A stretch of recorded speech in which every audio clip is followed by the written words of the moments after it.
dönüyor. Evet, evet, aynı. Sığacak değil, sığacak gibi değil. Yok, yok. Geçenlerde son pazarındaydı. Balık almış.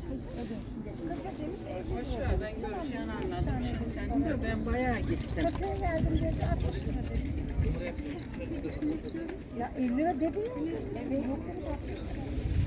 Ama millet iyi oldu başına diyor. Bir olunca da 60 lira diyor. Allah'tan korkun biraz. Kasapçılık haram yani. Haramdan falan.